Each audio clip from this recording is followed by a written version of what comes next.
story. Won a lot of battles, but there's more in store. If you're gonna be a soldier, know what you're fighting for. We the battle axes, Yah's weapons of war. We can't be defeated, let them know from the door. We won a lot of battles, but there's more in store. If you're gonna be a soldier, know what you're fighting for. We the battle axes, Yah's weapons of war. Before you go to battle, you should know what you up against. When Yah sends his army on a mission, it ain't no defense. Have the latest weapons up, go and learn Kung Fu, or you can read The Art of War, written by Sun Tzu. You gon' need all of the above when we come through. When Yah sends the order out, where you gon' run to? Sword drawn off with your head like a guillotine. You read what we did to the Canaanites and Philistines. Can't be defeated, let them know from the door. We won a lot of battles, but there's more in store. If you're gonna be a soldier, know what you're fighting for. We the battle axes, Yah's weapons. Shabbat shalom, everybody. Welcome to another episode of the Studying Scriptures series. Which Shlomo, Ribkaya, and everybody who joined us live. Hey. The babies are doing good. They sitting. They sitting. Anybody sleep yet? Not yet. They sitting well behaved. You lying to sleep already? I just threatened them right before we Oh yeah. turned on the Yeah, he did. Yeah, he did. the live stream. So right now they're doing good. How y'all babies doing? How's everybody else's little ones doing? Do y'all little ones sit around and listen when we doing this read through? Shabbat shalom, Mashpagah. Shabbat shalom. Tyler, do Zion disappears? Yeah, we got some disappearers too. Yeah. Some stick around, some disappear. Dang. Well, fam, I took a nap say again? so I could stay up. Oh, okay. Just go. I said I had to take a nap. Yeah. Man, Hey, look, it's a blessing to be able to take a nap. I wanted to take a nap so bad. I wanted to take a nap. Have a seat. Shabbat prep round here. We be pushing the sunset every week. Every week we be outside, we feel like we on Chopped. 4, 6, you know what I'm saying? I feel like I be on Chopped, boy, straight up. There's always a lot to do. So Mm-hmm. get my pillow, Flo.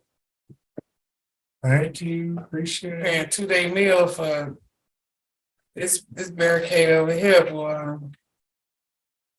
Okay. Riv said,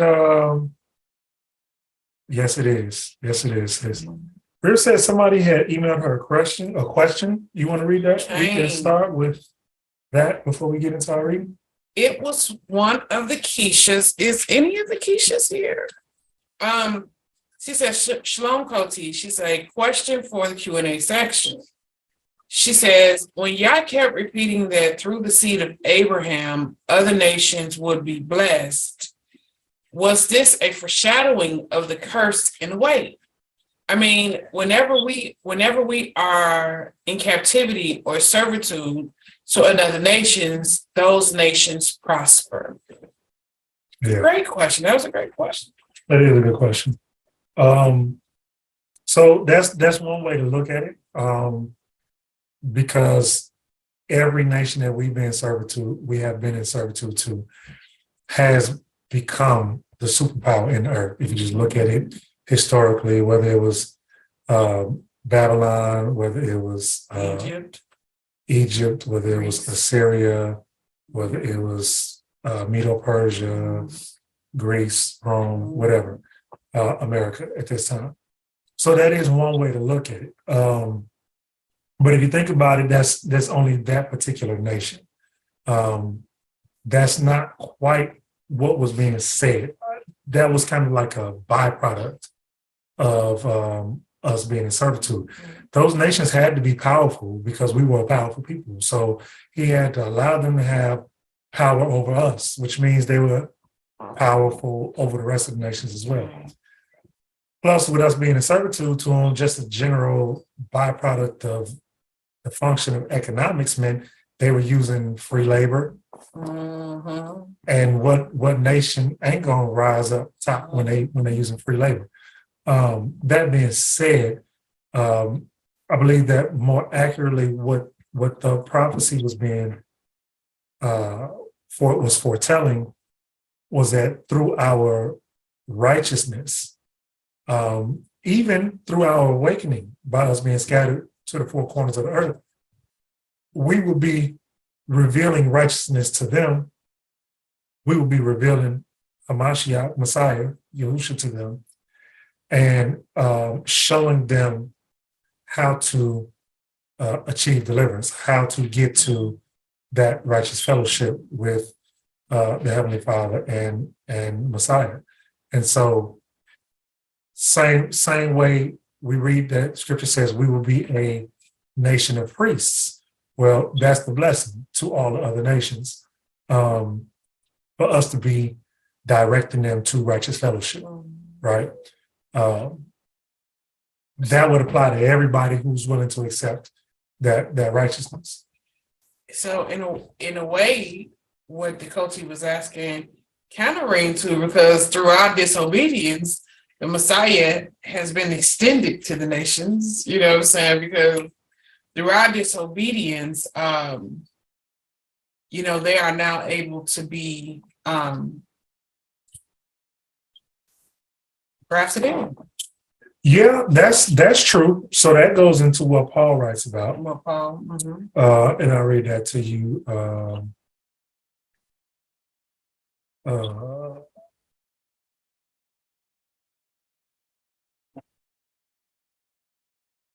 Give me 1 second.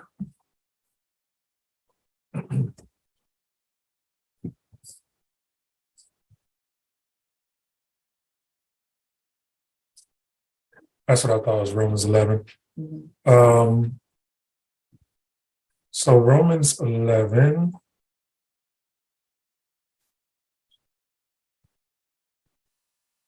Paul gets into that a little bit, but I like to read it from the beginning because then it's clear. So Romans 11:1, first of all, if you ever get into a conversation or aren't sure about whether or not Israel is done away with and has now been replaced with the church, we were talking about that a little bit last week, a spiritual Israel or a spiritual Jew, a grafted in Jew is replacing the 12 tribes. Well, Paul answers that here, right in the beginning. It says in verse 1, I say then, has Elohim rejected his people? That's Israel. That's always Israel. Those are the people who he identified all throughout the rest of the book as his people. But you have to understand what the definition of his people is. Okay. So he says, has he rejected his people? Let it not be. For I am of Israel. There you go, confirmation. Of the seed of Abraham, of the tribe of Benjamin. Elohim has not rejected his people, whom he knew beforehand. Or do you not know what the scripture says of Elijah or Elijah or Eliyahu, how he pleads with Elohim against Israel, saying, Yahuah, they have killed your prophets and overthrown your slaughter places, and I alone am left, and they seek my life. So there was a one point in Elijah's walk where they were killing so many of the prophets that he literally thought he was the only one left and was pleading with Yah. And Yah was like, silly rabbit, stop. I know, come on. That's not what's happening. So it says in 4, but what does the answer of Elohim say to him? I have left for myself 7,000 men who have not bowed the knee to Baal. In other words, they have not participated in paganism, false worship, or idolatry, is what that's saying. So therefore, also at this present time, a remnant also, according to the choice of favor, has come to be, not by our own works, right? And if by favor, it is no longer by works, otherwise favor is no longer favor. And if it is of works, it is no longer favor. Otherwise, work is no longer work. What then? Israel has not obtained what it seeks. Still talking about Israel. But the chosen did obtain it. So the remnant of Israel. Okay. And the rest were hardened, just like Pharaoh. As it has been written, Yahuah has given them a spirit of deep sleep, eyes not to see, ears not to hear, unto this day. David also says, let their table become a snare, and for a trap, and for a stumbling block, and for a recompense to them. Let their eyes be darkened, not to see, and bow down their backs always. If I say then, no, I apologize. I say then, have they stumbled that they should fall? Let it not be. In other words, again, have they been cut off? Let it not be. But by their fall, deliverance has come to the nations, okay? To provoke them to jealousy. So again, if we're dealing with by our disobedience, deliverance being extended to the nations, them being prosperous by us being in captive to them, it is to provoke us to jealousy. Why? In order to draw us back again. So that at some point you wake up, like in the parable of the prodigal son. At some point you look up and say, "Oh my goodness, I'm here eating with the pigs, but my father has a place where even his servants are eating good. The nations, the Gentiles, even his servants are eating good. But I have the right to inheritance. I have the right to bloodline inheritance. Why am I out here acting like a slave or like a pig when I can just go accept my inheritance?" Right? So yes, it was extended to them to provoke us to jealousy, to come back and do what we was originally supposed to do, which is to lead them. They still not supposed to lead us. Okay. And if their fall is riches for the world and their failure riches for the nations, how much more their completeness? For I speak to you, the nations, inasmuch as I am an emissary to the nations, I esteem my service. If somehow I might provoke to jealousy those who are my flesh and save some of them. So Paul was clear on what his mission was, to go to the Gentiles, to preach deliverance to them, to provoke his own people to jealousy so that they can come back to the truth. He was very clear. Then he goes on to say, and this is very key, for if their casting away is restoration to favor of the world, what is their acceptance but life from the dead? Now, if the first fruit is set apart, Israel, the lump is also. And if the root is set apart, so are the branches. And if some of the branches were broken off, and you, now he's talking about the nations, being a wild olive tree, have been grafted in among them and came to share the root and the fatness of the olive tree, do not boast against the branches. And if you boast, remember, you do not bear the root, but the root bears you. You shall say then, the branches were, and here's exactly what they're saying. Check it out. You shall say then, the branches were broken off that I might be grafted in. Israel was done away with, so that now the church is spiritual Israel. Okay. Judah was done away with, so that now the church is spiritual Judah. The Pope and them. Yeah. Is ruling this. Is running this. So that's exactly what was said.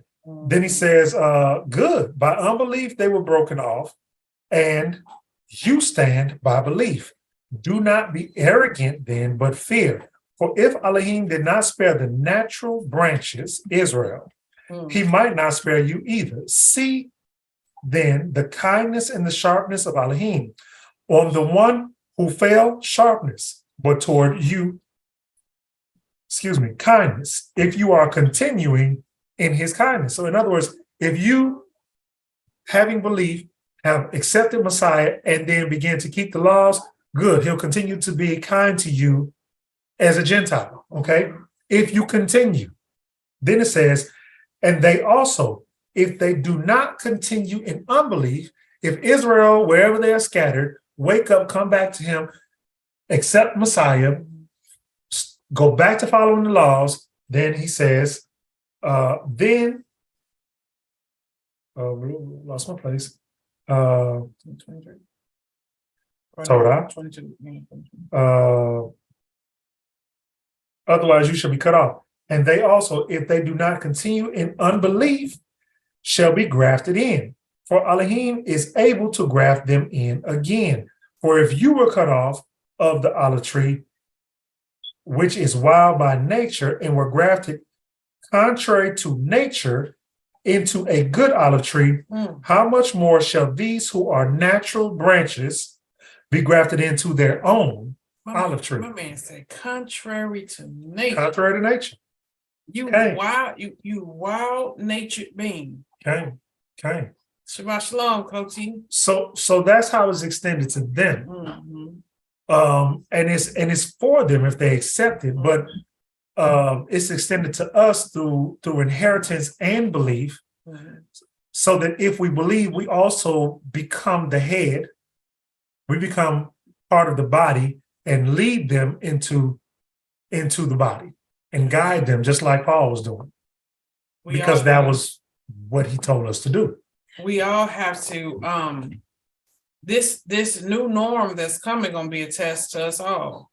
It's gonna be a test to Israel to that's true. To stand up and accept your position, you know, and it's gonna be a test to the Gentiles to kind of lay back and accept the fact that, you know, you ain't in charge anymore.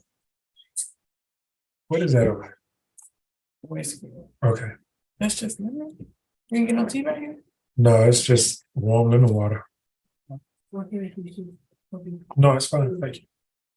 Okay. I saw a couple to Latasha. You had your hand up. Did you want to say something or add something? No, I think it was the same thing, because I was thinking of like with Adam and Eve and how he was telling them in 5.5 days he was going to send a redeemer, but it was making me think of something different as far as like being grafted back in. Yeah, and so yes, I agree with what you're saying, sis. And I want to be clear that the key is their you done? Are you done? Okay, are you sure? Okay. I want to be clear that the key to their blessing is their acceptance of Messiah, right? And so when it says they will be blessed through Abraham's seed, all the nations will be blessed, is because we will be guiding them to Messiah and guiding them to truth and guiding them to righteousness, right? So that's what it's a reference to. Right. So I had this my question. So with Adam and Eve and with those before Abraham, the seed is still going to bless them in the second coming. Oh, absolutely. Okay. Absolutely. Yeah. That's where my thoughts was going on, because I was thinking when you were saying grafted in, I was thinking of those before when he said that the Redeemer was going to come in the 5.5 days, meaning 5,500 years. But that's what I was thinking of. Mm-hmm. Yeah, absolutely. That blood that was shed was for the redemption of all of those who accept him. If you accept him, then his blood covers your sin. Even David wrote, "Blessed is he whose sins are covered." Who was David talking about when David wrote, "Blessed is he whose sins are covered"? Again, if we go back to even Adam and Eve, there was a sacrifice. There was an animal sacrifice, even for their sin, for that original sin. So there was always a sacrifice for sin. But what we had to learn was that all of those animal sacrifices was simply a placeholder until Messiah came and paid the debt. It's like a credit card. You know, you can use your credit card at the restaurant, but at some point that bill still comes due and it has to be paid in full. The animals were never able to fulfill the payment. Right. And again, I know I say this every time, but that's really clarified in the book of Hebrews 7, 8, 9. Yeah. But yes, that was an excellent question. Excellent question. Excellent question, Coach T. And sis, I pray it cleared it up a little bit. If it didn't, shoot us another email. Okay. Well, that was a text. Shoot me text. Text, email. Okay. We get questions in various Yeah, they be ways coming. this way. They be coming. These days. So we are picking up our reading in Joshua 16. Okay. Reading 16, 17, and 18. Yeah, even getting some good questions in the comment section on the videos. If you got questions, you want to shoot them in the comment section. I check the comments here and there. You know, when I see them, we'll answer them. Yeah. Okay, Mom. Is it me? You. Okay. All right. And the lot for the children of Oh goodness, I'm in Judges. I'm like, we had Samson already? 1 second, fam. I apologize. Okay, ready. Okay. And the lot for the children of Joseph went from the Yarden by Jericho to the waters of Jericho on the east to the wilderness, going from Jericho to the mountains of Bethel, and went from Bethel to Luz, and passed over to the border of the Archites at Aturo, and went down westward to the boundaries of the Yaphthalites, as far as the boundary of Lower Beth Horon to Gezer, and it ended at the sea. Thus the children of Joseph, Manasseh, and Ephraim inherited it. And the border of the children of Ephraim, according to their clans, was the border of their inheritance on the east side was Ataroth Adar, as far as Upper Beth Horon, and the border went out toward the sea to Mithpat on the north. Then the border went around eastward to Tanath Shiloh, and passed over on the east of Yahuah, and went down from Yahuah to Atoroth, and Nara reached to Jericho, and came out of the Yarden. From Tepeaway, the border went westward to the Wadi Canaan, and it ended at the sea. This was the inheritance of the tribe of the children of Ephraim for their clans. And the separate cities of the children of Ephraim were in the midst of the inheritance of the children of Manasseh, all the cities with their villages. And they did not drive out the Canaanites who dwelt in Gezer. So the Canaanites dwell among the Ephraimites to this day, and have become compulsory labor. So just a reminder, when Jacob was getting ready to pass away, after he had came and lived in Egypt with Joseph, remember Joseph brought his sons to his father. His father wanted to bless his sons. And remember, his father blessed Joseph's sons to inherit as Jacob's sons. In other words, what he was saying is, I want your sons to be like my sons when it comes time for my sons to get an inheritance. Okay. And so what you're reading is the land portion of their inheritance, right? And every time you read about the half tribe of Manasseh and Ephraim, what he's saying is Joseph's inheritance was split as an inheritance for Manasseh and Ephraim. So the half tribes of Ephraim and Manasseh. The other issue here is Ema, because I know you watched later on the replay after we posted on YouTube. You asked, how is it that these nations that we were supposed to completely destroy, utterly decimate, put under the ban, still wind up lurking around after the fact? And I gave you a couple of different ways that they still lurk around, but here's one of them.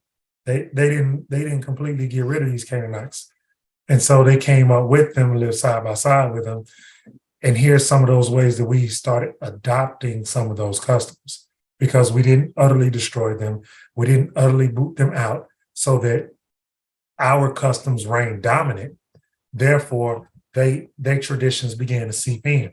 When you start looking at, we were just reading about Baal worship in Romans. Those, that was Jeremiah. I left myself a remnant of those who did not kneel, who never bent a knee to Baal. Baal is a Canaanite deity. That was one that was specific to the Canaanites. Or if you go through your history, and it's good to research your history and start paralleling, these ages, the Bronze Age, Brass Age, and all that with what's going on in Scripture. You might read about this deity as a Phoenician deity.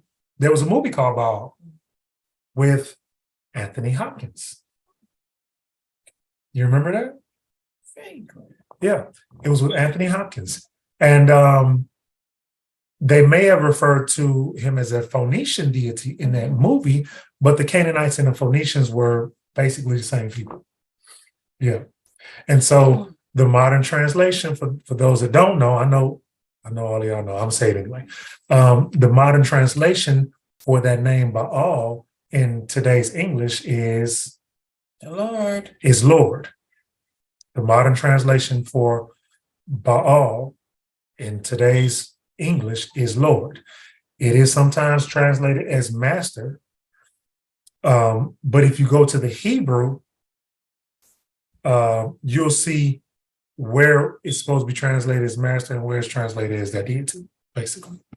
And it's something because Ariah knew, Ariah even, there's a scripture where he even say, how long would my people call me Baal? No longer will they call me Baal. Yep. No longer will my people say the Lord. Yep. You know what I'm saying? But our people even then was calling him the Lord. Yep. So it ain't nothing new under the sun. Ain't nothing new under the sun. Okay. All right, picking up with chapter 17. And for the lot of the tribe of Manasseh, for he was the firstborn of Joseph, was for Machir, the firstborn of Manasseh, father of Gilead, because he was a man of battle. Therefore, he had Gilead and Bashan. And for the rest of the children of Manasseh, for their clans, there was for the children of Abiezer, and for the children of Helek, and for the children of Azriel, and for the children of Shechem, and for the children of Hefer, and for the children of Shemida. These were the male children of Manasseh, son of Joseph, according to their clans. But Zelophehad, is that close enough? Good job. Zelophehad, son of Hefer, son of Gilead, son of Machir, son of Manasseh, had no sons, but only daughters. And these were the names of his daughters: Mahala, Noah, Hoglah, Milcah, and Tirsha. And they came near before Eleazar, who was the priest, before Yahusha, son of Nun, and before the rulers, saying, this is very important, Yahuah commanded Moshe to give us an inheritance among our brothers. So he gave them an inheritance among their father's brothers, according to the mouth of Yahuah. And 10 portions fell to Manasseh, besides the land of Gilead and Bashan, which were beyond the Yarden, because the daughters of Manasseh received an inheritance among his sons. And the rest of Manasseh's sons had the land of Gilead. And the borders, so did y'all catch what happened? In order for his daughters to receive, there was extra portions given to Manasseh for his daughters. 10 extra portions. Okay. And the borders of Manasseh were from Asher to Mikmathah, which faces Shechem. And the border went up to the right of the inhabitants of En Tappuah. The land of Tappuah belonged to Manasseh, but Tappuah on the border of Manasseh belonged to the children of Ephraim. And the borders went down to the Wadi Kanah, southward to the Wadi. These cities of Ephraim or Ephraim were in the middle or in the midst of the city of Manasseh. On the border of Manasseh was the north of the Wadi, and it ended at the sea. Southward, it was Ephraim's, and northward, it was Manasseh's. And the sea was its border. And they reached to Asher on the north and to Issachar on the east. And in Issachar and in Asher, Manasseh had Beth Shean and its towns, and Yiblam and its towns, and the inhabitants of Dor and its towns, and the inhabitants of Endor, What are we? Lord of the Rings, and its town. Am I right? I think Endor. Endor. That sounds like They still that name for Lord of the Rings. Anyways, and the inhabitants of Endor and its towns, and the inhabitants of Ta'anak and its towns, and the inhabitants of Megiddo. Megiddo? Y'all familiar with that? Star Wars 2? Okay, Toda. Maybe it was Star Wars and not Lord of the Rings. Maybe I misquoted. Toda. So Megiddo is Armageddon, the Valley of Armageddon. But that's part of our land. So remember, the land shall not be cleansed but by the blood of those who defile the land. Megiddo, you said Megiddo is where it's going to go down? Well, it's Megiddo in Hebrew. It's what in the Christian church we were raised to understand as Armageddon. Yeah, Megiddo. I think I always, even then, read Armageddon as the name of that war, that specific war. Yeah. You know what I'm saying? Yeah. Like, Yeah. World War III, all that. Yeah, you know how you got World War III, then you got Armageddon. Yeah. The Valley of Decision. Mm-hmm. The Valley of Jehoshaphat is all talking about the same place, I believe. Judgment Day. Judgment Day. Yeah. Repent for your sins. Mm. As Wu-Tang said. Anyway, I'm joking, fam. So, and it came to be nope. I'm at the end of 11. Okay. And the inhabitants of Megiddo and its towns, 3 of the heights. But the children of Manasseh were unable to drive out the inhabitants of those cities, for the Canaanites desired to dwell in that land. So here we got some more Canaanites. And it came to be, when the children of Israel grew strong, that they put the Canaanites to compulsory labor, that's slavery, and did not utterly drive them out. And the children of Joseph spoke to Yahusha, saying, why have you given us but one lot and one portion to inherit, seeing we are a great people whom Yahuah has blessed until now?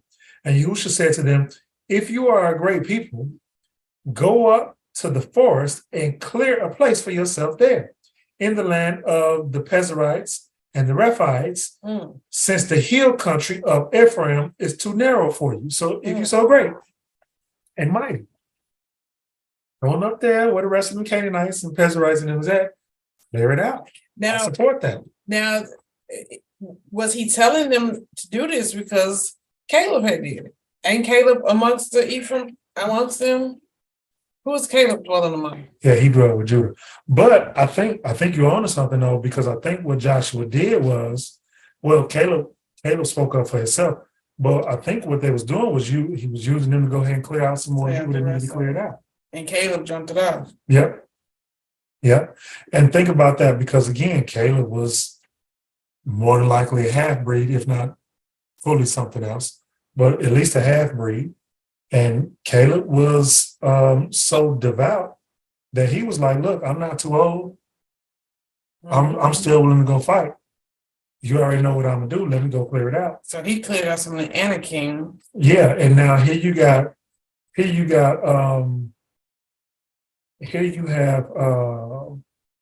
Ephraim. Was it Ephraim? That Yahusha told to clear out the referee. Yeah, you got Ephraim saying, hey, why you didn't give us something? And Joshua saying, basically, that's good. Yeah. He look, Since you struggled. Caleb went and cleared him out himself. Look at all that space up there. Go clear something out. Yeah. Go clear them out. And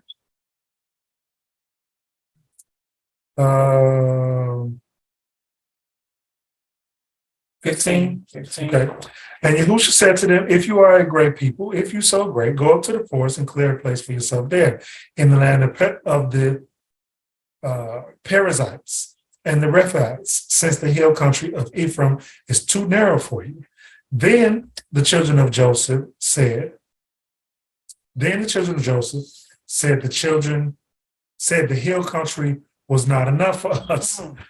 And all the Canaanites who dwell in the land of the valley have chariots of iron. Can't do it. Both those who are of Beth-shean and its towns, and those who are of the valley of Jezreel. And Yahusha spoke to the house of Joseph, to the house of Ephraim, and to Manasseh, saying, you are a great people and have great power. You are not to have one lot, for the hill country shall be yours. For though it is a forest, you shall cut it down. Go do some work, man. And its furthest limits shall be yours. For you are to drive out the Canaanites, though they have iron chariots and are strong. Goodness gracious, stop whining, man. You act like a man. What's the matter with you? Dang. Goodness. Okay. 28. What is that? 14. Yes. Okay. All right. And all the congregation of the children of Israel assembled at Shiloh, and they let the tent of appointment dwell there, and the land was subdued before them. And 7 tribes were left among the children of Israel who had not yet shared their inheritance. So Yahusha said to the children of Israel, till when are you going to fail to go in and possess the land which Yahuah, Elohim of your fathers, have given you? Appoint 3 men from each tribe, and let them send them out to go through the land and describe it accordingly to their inheritance, and come back to me. And they should divide it into 7 portions. Yehudah stays within their borders on the south, and the house of Joseph stays within their borders on the north. And you shall describe the land in 7 portions, and shall bring it to me. Then I shall cast lots for you here before Yahuah our Elohim. But the Levites have no portion among you, for the priesthood of Yahuah is their inheritance. And Gad and Reuben and half the tribe of Manasseh have received their inheritance beyond the Yarden at the east, which Moses, the servant of Yahuah, had given them. So the men rose up and went, and Yahusha commanded those who went to describe the land, saying, go walk through the land and describe it, and come back to me, and let me cast lots for you before Yahuah in Shiloh. So real quick, so when they say describe the land, basically what he basically telling them to go survey it, map it out, get it down, so that when we come back, we can look at this map and divide it and decide who's gonna get what. That's basically what it's saying. Same way you have your property surveyed if you own property. and it's being put on file with your local government. And this land wasn't empty. This land was not empty. So the same thing you seen happen recently in 1949. Was it 49? 69. So recently? You talking about the Balfour Declaration? Yeah. 46, 47. Yeah.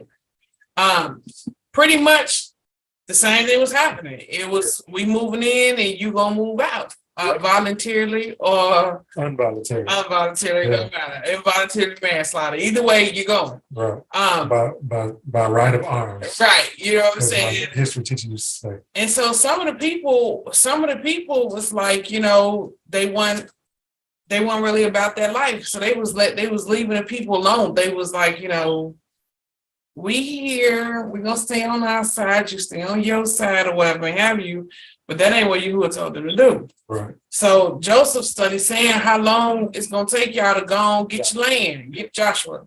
You know what I'm saying? Get your land, go on up there and get your land. Right. I just showed you how it's done. Came, you know, go on in there. 10. Okay. Thank you. And Yahusha cast lots for them in Shiloh before Yahuah.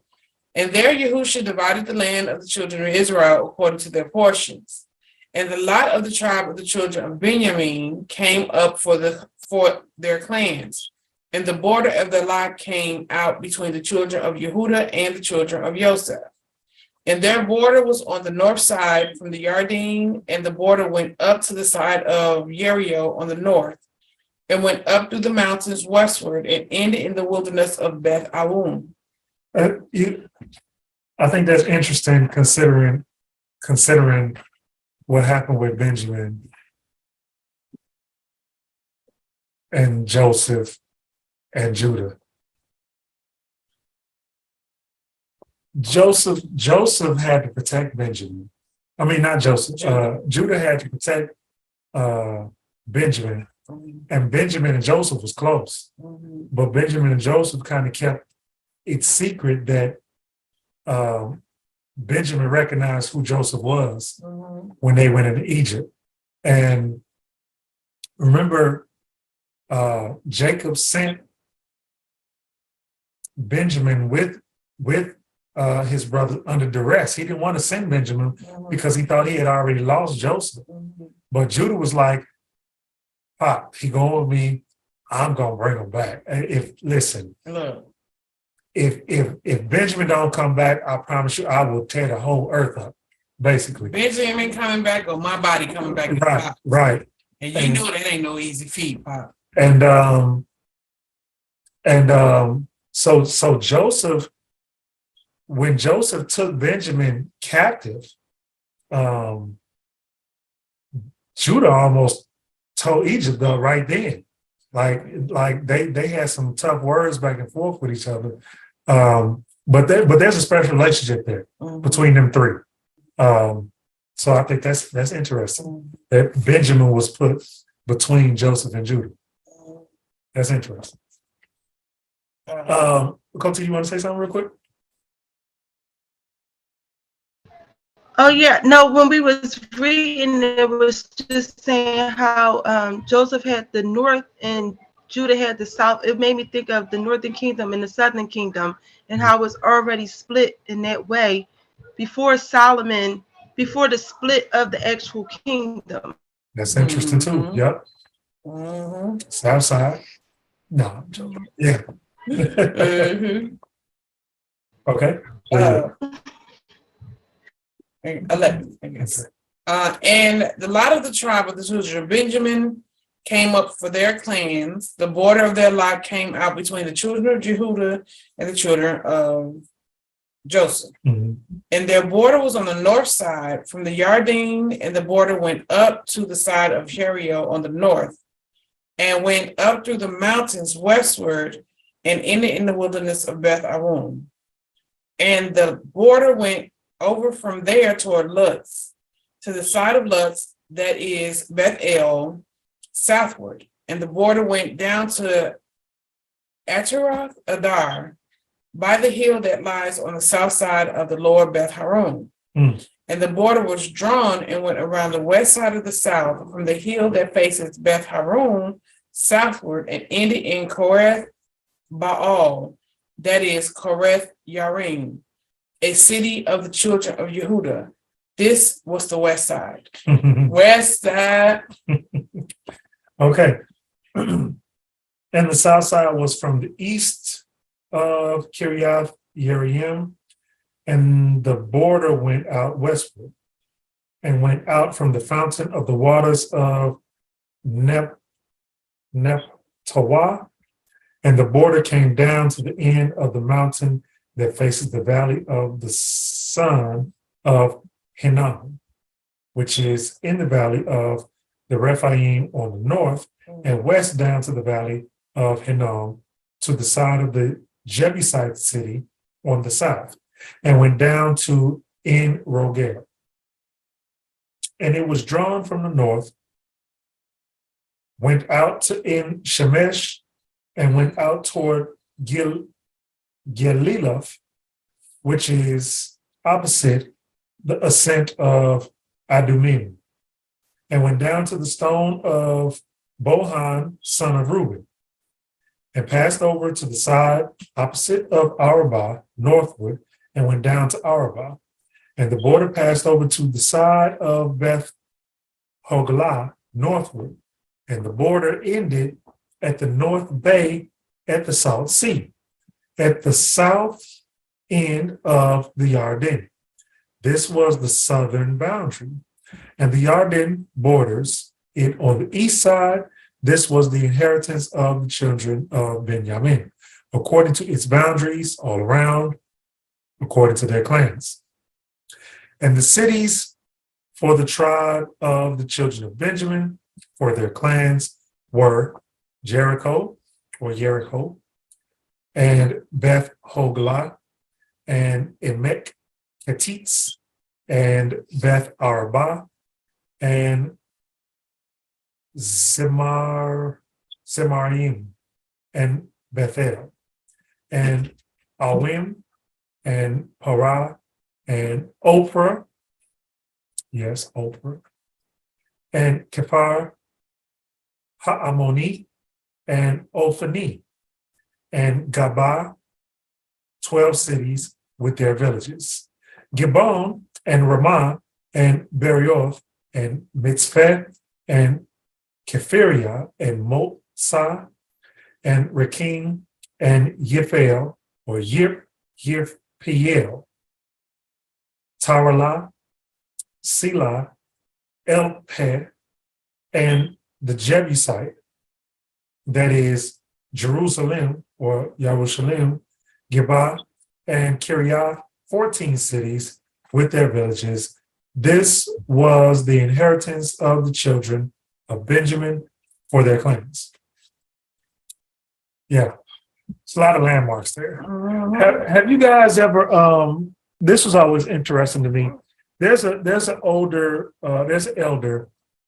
that people affectionately call the Hebrew Indiana Jones. Yeah, they do.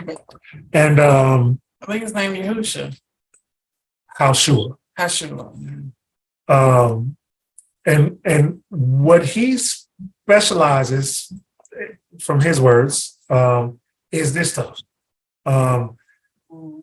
Digging into these landmarks and assessing where they are in the land. And what he deduced, and I don't know how accurate he is, but it sounds like there's something to it, was that the place that is visited by the Christian church and the Pope and all of them now that they say is the city of David is not the actual city of David, but it is some miles away from there. And he's got some good evidence that is worth at least hearing out. He's been living over in Israel for years, like since the 60s, 70s. Yeah. And he says that these landmarks and things, he has gone and mapped out. Right. And he says that the city of David is laid waste, like the scripture said. Right. And let me be clear. He's not saying that Israel is not Israel. What he's saying is that, you know, what we know of and refer to as like the Western Wall and all that type of stuff, that they say is a part of the temple that Solomon built. Well, first of all, Messiah said it was going to be laid to the ground. It's going to be, even when they chanted, raise it to the ground, said it was going to be completely decimated. What he's saying is, not only did Messiah say it, prophecy said it, it happened. And so that wall that they're telling you is part of the temple is not. It's not.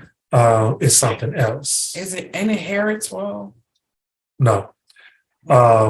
So there's that part of it. And then he's saying that it's basically, I want to say, down from there.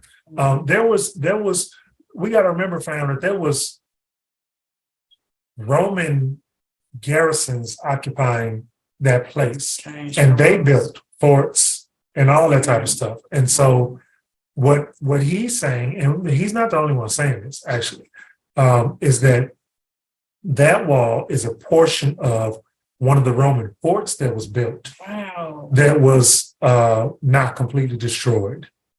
And they're telling you that that's that Western Wall that was part of the temple, but it's not. You tell me they over there praying and humping the wall of the police station? Is that what you're saying? Yeah, I know that position, you know, and this is something I learned from one of their broadcasts. I have not said that about it. It's part of their Kabbalistic worship. But, you know, we always thought when you see them doing that was some kind of praying. They humping the wall. They humping. That's what the rabbi said. The rabbi said it's a form of mating. They're mating. They're worshiping a deity. Yeah. It's something else going on there. Coach Lester? Yeah. Now I don't remember where, but I know we read recently that a place where people would go and kind of cry and pray, and the Bible says till this day. So whenever I see the Wailing Wall on that spot, does anybody remember reading that? You were kind of breaking up on our end. Can you repeat that for us one more time? I apologize. Okay, that's okay. Yeah, when we read, I don't remember where we read it, but the place says that we would go there and like cry and pray to this day. So I don't remember what book that was in, but when I read that, or when we read it and we're kind of going over that section, the Wailing Wall came to mind. And so I was just wondering if there was any connection there. I can't remember that. I can't remember what we were reading. Says I would have to look at that again. Was it on the Shabbat? We were looking into the priesthood. Because the only thing that I have coming to mind is weeping for Tammuz. That's what's coming to mind for me. But I don't think that's. I'll research it. Yeah, I'll research it and I'll come back with where it was. Okay, Torah. Anybody else? That's something. Yeah, it is. You know, the stuff that we get in trouble for now, fam, is the same stuff we was getting in trouble for then. Like Rev keeps saying, nothing new under the sun. It may have a different packaging on it. It may be a different color bow tied on it. But these traditions have origins that come out of our mingling in with these nations that we were not supposed to meet. We were supposed, and here's the long and short of it. We were supposed to influence them. We let them influence us. Right? Why is it important? Why does it matter? It don't matter what color you are. It don't matter what nationality you are. God loves everybody. That's the long and short of it. he set a people apart that he wanted to lead and guide the rest of the world and to be a righteous influence on the world. And we allowed the wicked world to wickedly influence us. And that's why the whole world is upside down. Mm-hmm. It's like I was telling my church today, we was watching that 90 show. Mhm. We had clicked on a episode. I had to watch that. And it was a scene in which they had they was promoting homosexuality. And the way they set this scene up, the magic of it, the voodoo of it, is they had, you know, the music, they had the birds chirping, they had the lighting just so, and then they set out to program everyone that was watching it how to handle a situation if somebody come to you and say, I'm a homosexual, right? So rather than respond with love, because if I love you, then what I'm going to say to you is this: let us continue to fight the flesh. You understand what I'm saying? Because if we don't abide by what this book says, we're going to die. We're going to die. And I know, you know, they played when they presented the little scene with the little boy coming out the closet, and they had the doves flying in the background, and they had the soft lighting, and they had the music, and everybody sighed and smiled, and the audience clapped. It was all set up just right. It had to be set up for the spell to work. Everything has to fall in place just right. And I know when they presented it, it gave you a warm feeling, and you thought to yourself, oh, you know, but I love you, and I'm going to tell you the truth. Judgment is going to be a monster for those who don't learn to fight their flesh. You know what I'm saying? I can't sit on my high horse and say that your flesh any wickeder than mine, and the things that your flesh desire any wickeder than what my flesh desires. But what I can say is, my brother, my sister, we got to continue to fight. Now, I love you, so I'm telling you the truth. Right. You know what I'm saying? If I didn't love you, then I would say, oh, that's so, yeah, be free, yeah, free up, yeah. No, we're living in a day where we're being programmed not to fight demons anymore. We've been programmed not to fight the demons that sit upon us and try to tempt us into these different, you know, and the way they set it up, oh my goodness, the way they brainwash people.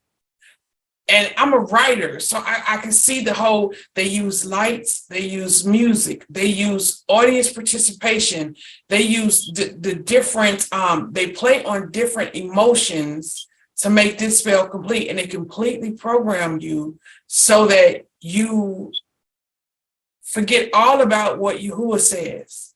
You forget that, remember just this last chapter of his songbird.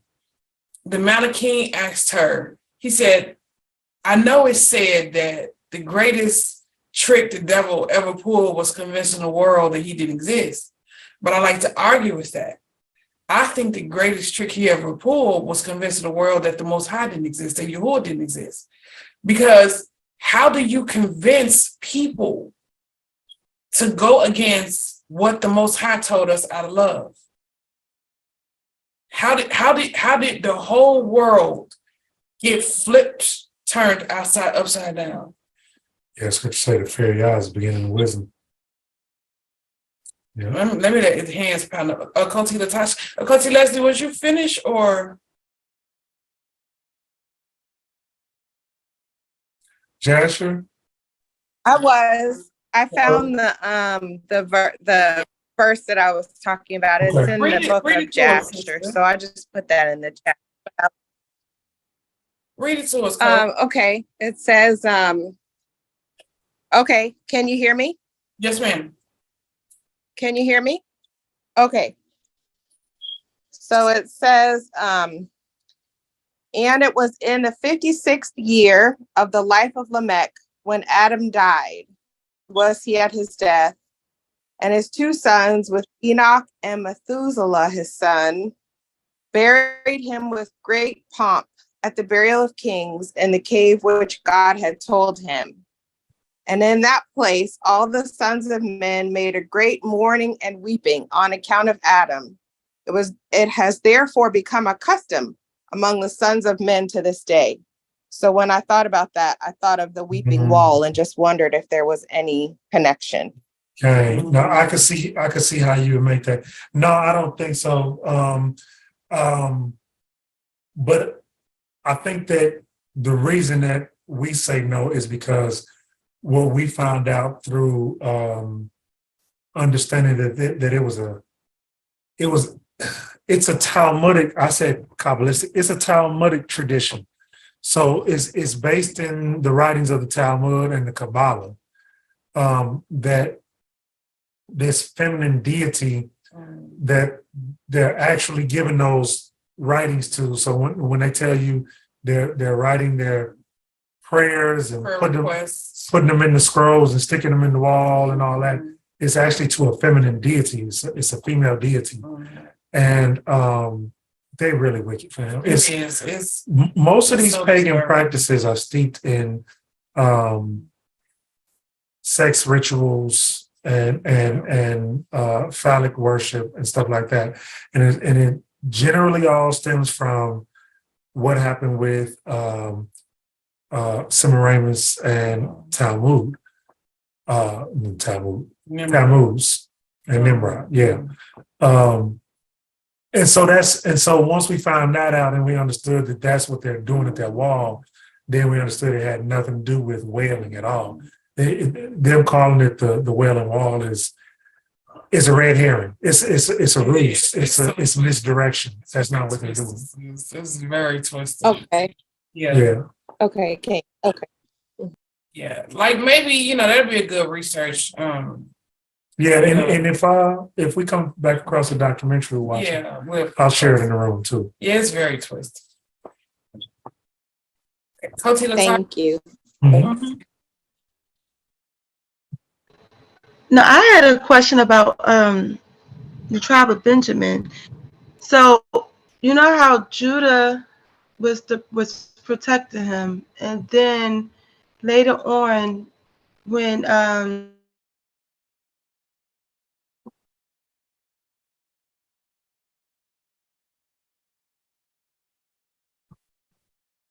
Guilty?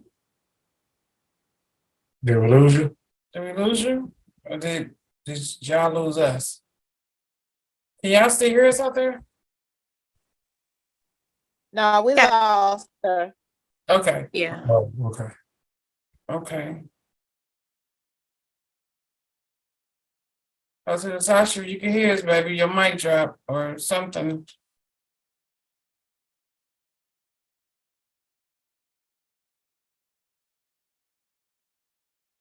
Shabbat shalom. We got folks steady coming on in. Shabbat shalom, everybody that came in after our initial roll call. Welcome, and Toda for joining us. Coach Latasha, back. While we're waiting on Coach Latasha, Coach Antoinette, you want to come on to the mic? I just wanted to say, when you were talking about an example, how my dad always said we were supposed to be the example for the world. And it's even, if you think about it, everything we do, even what is grotesque, walking around with our underwear hanging out. Next thing you know, they want to do that. Everything we do, we got the braids, they want the braids. We got the lips, they want the lips. Everything we do is emulated by someone else, but instead of realizing the power within, we looking at the outside and, like you said, wanting to be like them instead of realizing that we are the power. Yeah, I think that's really deep because, even, and I don't. This is my opinion, but it's almost as if. Okay, let's look at Samson. Samson was a judge. the Heavenly Father wanted Samson to be a righteous judge. Samson had all kind of problems. Samson, one of my favorite characters. They had all kind of problems. He never could quite get right. And he kept doing stuff he wasn't supposed to do, like Israel. By the time Yah finally smacked Samson down and caused him to lose his strength, when they were having that party and Samson was calling on Yah to give him strength one more time, and even before that, like with what they had him doing, he still had enough residual strength to be a very strong man. The residual strength. I felt like, corresponding with what you just said, even in our fallen state, even in our wicked state, we still have that residual. It's not our full esteem, it's not our full power, but it's still enough residual there that the whole world still want to be just like us, even in our wickedness. I think the devil know that. That's why he used us, to lead the way. He used us to promote things. He used us to sing and dance. The devil used us. He ride our backs. You know what I'm saying? It's exactly why. Man, look at this concert with this chick coming up, man. These tickets worth a liver and a kidney and the small bottom of your heart. If you brew, I'm sure they'll take that. You know what I'm saying? I thought it was 2,000. Some see, I think it started. Coach Price telling you where it started. Wow. This is ridiculous. That is. This is ridiculous. So the adversary used us to program the world. We his secret weapon. Mm-hmm. We his secret weapon. Wow. I know the Lord's, come on, man. That's ridiculous. Coach Natasha, did you get your money back? Yes. Okay. What you got? Okay, so I was asking about the tribe of Benjamin and the connection with Judah and how David and Jonathan, Saul's son, one was from Judah and one was from Benjamin. Is that still like the connection all the way through, even when David promised Jonathan because he helped them? I never thought about that. That's an interesting point. Yeah. I don't know. That's a good observation, sis. That's a good observation. I know they were really good friends. They really loved each other and both looked out for each other. Like you said, They probably just got that blood, like the blood. Remember, probably just got a natural connection. Yeah. You know what? To your point, it may be something to the fact that Saul. It may be something to the fact that Saul was chosen out of Benjamin, maybe due to the proximity of Benjamin to Judah, maybe. But I don't know. I would really. Scripture say Saul was just a spectacular specimen at the time. He was. Okay. Saul was just. He was good judge of men. Yeah. Strong. But Joseph, I keep saying Joseph, but David and whose name was Jonathan. Thank you, Jonathan. I think because David was his son's age or close to it, and he was in his house, I think they just bonded. They did. That was just his boy. That was his. Yeah. David never got over that. He never like that. Well, David loved Saul too. It wasn't just Jonathan. David really loved Saul and really couldn't. Well, no, he understood. Let me not misspeak. He was really heartbroken that Saul was coming at him the way he was.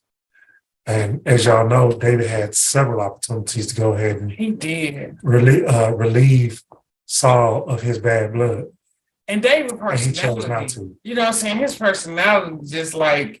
Yeah. David was all inspiring. You know what I'm saying?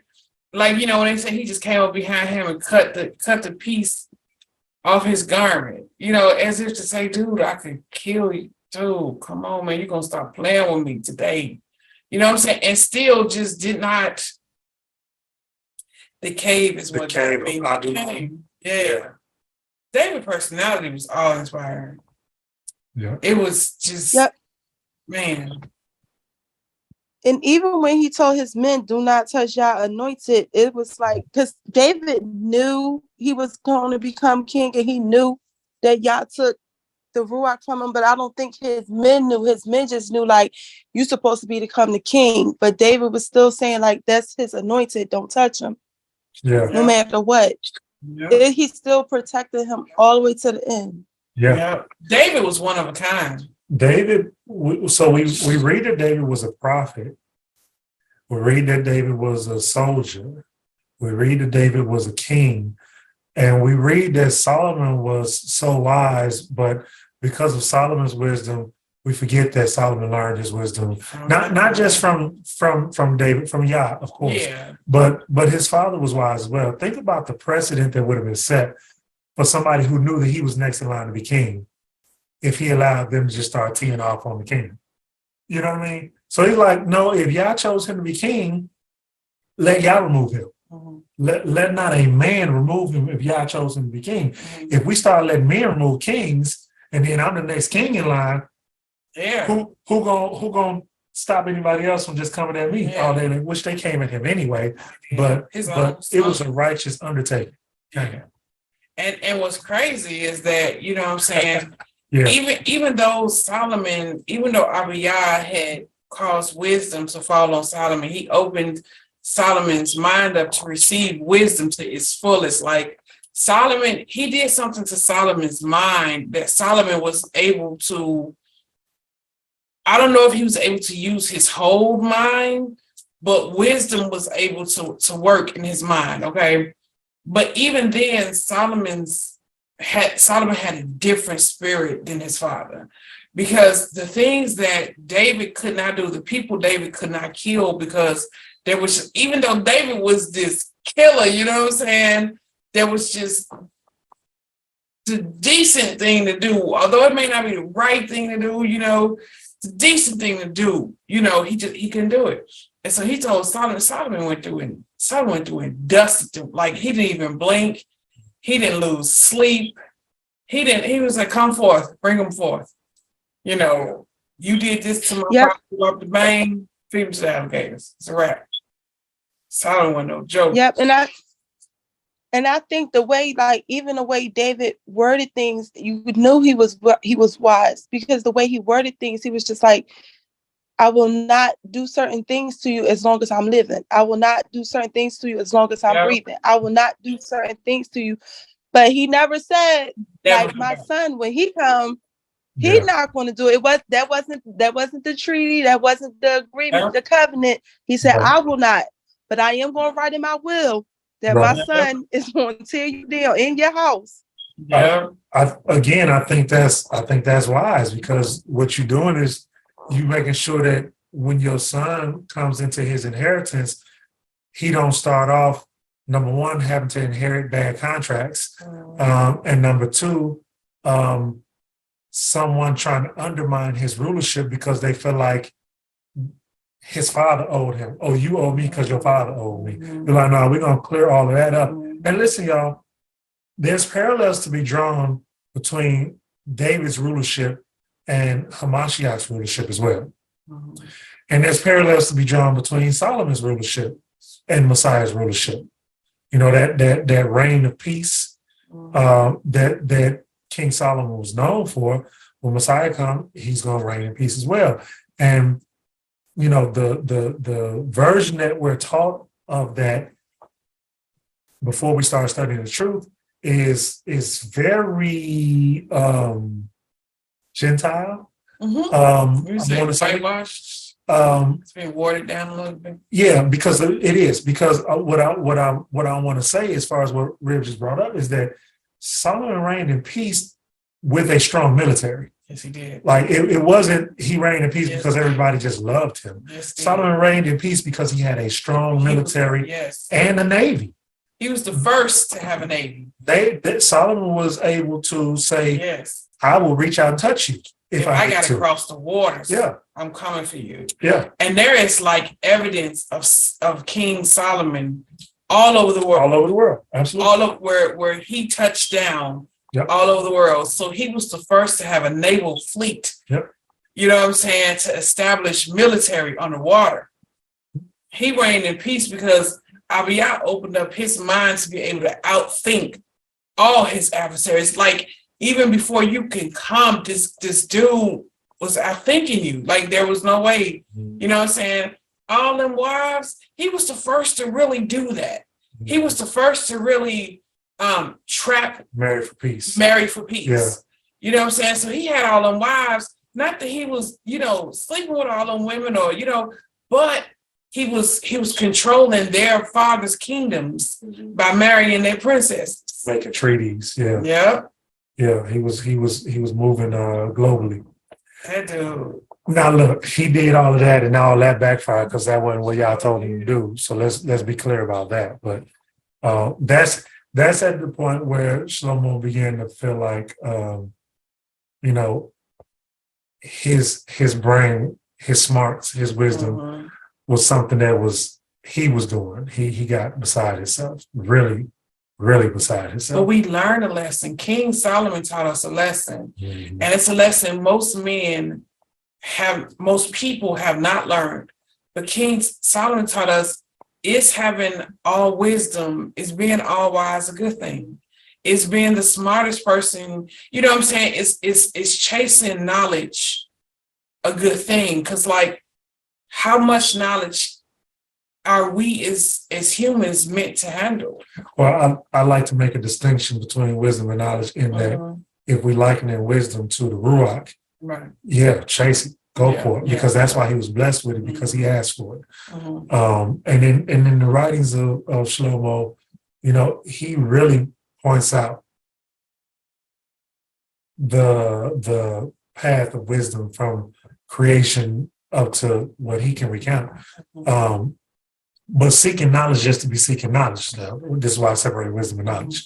The knowledge of this nation's deities and that nation's deities, and I want to know all the names of the fallen angels and all the names of the demons, and to be able to use the demons and to subject them to my will and all that. Now, again, Messiah was able to do that in a righteous manner. Solomon thought that he was so wise that he could outsmart the adversary, and he couldn't, because he had left the protection of Yah. He had left the ordinance of Yah. He left what Yah told him to do and the boundaries of what he told him not to do. He started hopping over and doing stuff that he felt like he was smart enough that he could justify it. That's a better word. He could justify sacrificing to other deities and marrying these strange women and worshiping their gods and all that. He justified it with his knowledge, not with his wisdom, with his knowledge. In other words, worldly knowledge. But look at the way the Messiah dealt with the adversary. Yeah. When the adversary came on a mountain just scripture, he wasn't trying to hold conversation with him, because even he was like, you don't allow him to speak to you. You know what I'm saying? So even his response to him, everything he responded to him was with a scripture. Right. Man does not, live on bread alone, but by every word that come out the mouth of Yahuah. Because even he knew, this deity, this entity is dangerous. You know what I'm saying? You're not smarter than this entity. This entity is smarter than you. And I think about all these people out here who think they smartest, smarter than the devil. The devil ain't gonna get me. The devil ain't going, you know what I'm saying? Please, boy, you better be wise. Pray that he don't. Pray that he don't. Pray for cover.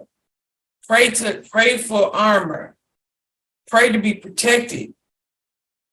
And when you feel yourself slipping, don't get vain, because look what happened to King Solomon. It ain't many men, if ever, outside of his father who was like him.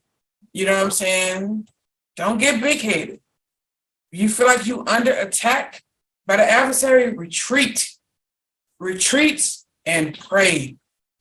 Hey, that's what Shlomo should have been remembering. Deuteronomy 4:8. And y'all remember that every king that sat on the throne of Israel was supposed to handwrite a copy of Torah within the time of his rulership on the throne. It's because we're supposed to be committing these to our heart, right? And so some kind of way, Shlomo forgot this simple law, or this simple writing from Torah, which says, you there already, want to read? Yeah, sure. And what great nation is there that has such a law and right rulings like all this Torah, which I set before you this day? Wrong one. I apologize. Only guard yourselves and guard your life diligently, lest you forget the words your eyes have seen, and lest you turn aside from your heart all the days of your life. Go back to 6. I apologize. What I put? 8. Yeah, Okay. 6. And you shall guard and do them, for this is your wisdom and your understanding before the eyes of the people who hear all these laws. And they shall say, only a wise and understanding people is this great nation. For what great nation is there which has a power so near to it as Yahuah, our power is to us whenever we call on him. Okay. So 6 being that key though, the law is our wisdom. Not our own mind, not our own thought, not Greek philosophy, But Shlomo, not churchianity. Shlomo tell you himself what he would roll. He said, I have sought knowledge from all over the world. That's it. You again, that still ties into what we just read though. You looking, Paul writes about that as well. Always seeking and never coming to a full understanding, right? Reading books for the sake of reading books. So you're looking at all this other stuff to get deeper and deeper and deeper, and not understanding that the simplicity, the beautiful simplicity of the fact that the law is our reason, is our wisdom. He start off with futility. It's all futility. Mm-hmm. And he end with here, the whole of the matter. What's the whole of the matter? Fear Yah, keep his commandments. Period. Ecclesiastes, yep. So after it's all said and done, my man started off talking about what's all futile. Yeah. And how he, and I pray that if this was the end of King Shlomo, if this was his manner in the end, if this was like his last will and testimony, I pray that he was redeemed. I pray that he was forgiven. If he had this, if this was his viewpoint, like what I read? I read repentance. Repentance. That's what it sounded like to me. That's what it sounded like to me too. That's what it sounded like to me. And it's almost like. Go ahead. Oh no, I was gonna say, and it's almost like the Manasseh prayer, when he speak at the end and he repenting and he's speaking about all the things that he have done as a king and what he did wrong as a king, and then he called prayer, but it's just him crying out asking for forgiveness, like you said, repentance. Yep. Cain, sis. Cain. Yep. Ecclesiastes 12 and 13 is that one that Red was just referencing as well. Let us hear the entirety of the matter. Yeah, when you want to sum it all up. Yep. You want to sum it all up, the long and the short of it. Fear Yah and keep his commands. And that's from the wisest man to walk the earth. The wisest man to walk the earth said, listen here, let me tell you, and let me put you up on game. And he started by telling his credentials. I have seen this. I have gone here. It ain't nothing. I whoop, wop. I ain't never seen a rich man be able to sleep. You know what I'm saying? And this is what he said. This is something he said that to this day, oh my goodness, it gives me chills to this day because it's the most truthfulest thing. He said that he have seen people chase after happiness. He have seen people think that wealth will make them happy, right? But this is what he has observed, and this is what he found to be true. That happiness only come from Yahuah. Abba Yah rewards happiness. Happiness is a reward. You understand what I'm saying? this whole world is full of smoke and mirrors. We pull up Facebook, we're giving images and flashes of happiness. Instagram, TikTok, TV, but this is all fake. You have people that smile in front of the camera, and as soon as the camera turn off, they miserable again. We only get perceived happiness. But have we ever seen true happiness, right? And if you see true happiness, I'm gonna tell you, I seen true happiness. There was this woman, Miss Melba. She used to be my babysitter when I was a child. And everywhere she went and everything she did, she smiled. And I said, like, Miss Melba, why are you smiling? We just sitting watching TV. We be sitting watching TV, and she walked down the street. And I say, why are you smiling? And she used to say, because I'm happy. And I used to study this woman and wonder, like, what did she have to be happy for? She wasn't rich, she was poor. You know what I'm saying? What did she have to be happy for? And happiness, if y'all think I'm lying, just watch and see if you can find somebody that's truly happy. And then just sit and watch them for a minute. Happiness come from on high.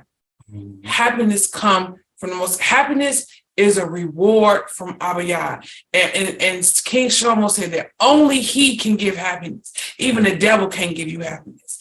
Even Satan can't give the gift of happiness. Happiness is from on high, from above. It comes from the heavens. I'm gonna add something to that, and then we're gonna close out fast because it's been a long weekend. I'm a little sleepy. Just to add on to what you're saying, I've talked to people before about, and I'm sure y'all have heard this saying or know people that do this, and it seems like people have a hole that they're trying to fill, and you fill it with the things that, you know. If you talk to a psychiatrist, they're telling you you're trying to resolve your issues from childhood or trauma and all that type of stuff, which I'm not saying that stuff don't happen. But we try to fill a hole in our life with food or sex or alcohol or drugs, shopping, friendship, knowledge, more school. Let me take another class. All the things the TV tell us. Yeah. And it never seems, if you see someone in a pattern of trying to fill that hole, it don't matter what they put in that hole, it never seems to fill the hole. And the problem is they're not filling the hole with what is missing from their life, which is simply, Period. That's it. It's like eating empty calories. It's like eating food that's not actually food and not giving your body the nutrition that it actually needs. You can give your body calories, you can give your body sugar, but your body's going to start to break down and it's begging you for actual nutrients. And because you don't put actual nutrients and stuff in it, you still have that feeling like, I need more. I need water. I need nutrients. I need this. I need vitamins. And insatiable hunger. Insatiable appetite. And you are putting all the wrong stuff in when Yahusha simply said, if you come drink from this water, you never thirst again. Yeah. Cain says, hey, I pray everybody was safe through this past week. It was a winter event throughout the whole United States, from what it seemed like. Cain absolutely says the water he gave, that's what he said, you will never thirst again. We got halfway through our study last week on the Shabbat. So I apologize. We gonna finish up our study this Shabbat that we were digging into. So I'm not gonna be doing a live Zoom tomorrow. When y'all put something in front of me that I feel like I gotta dig into, I gotta stop and dig into it. Otherwise, I'm either reprimanded or I miss it. One or the other. But next week. We got about halfway through it last week. Right? But what was it you saying you wanted to do? It was just. Don't worry about that. Okay. Yeah. All right, family. Shabbat shalom. Shabbat shalom, y'all. Ahava, love, much love to everybody. Enjoy the rest of your Shabbat. And we will see you next time. Shabbat shalom, fam. Shabbat shalom, my people. Shout out to everybody. Shabbat shalom. Right. Love y'all, family.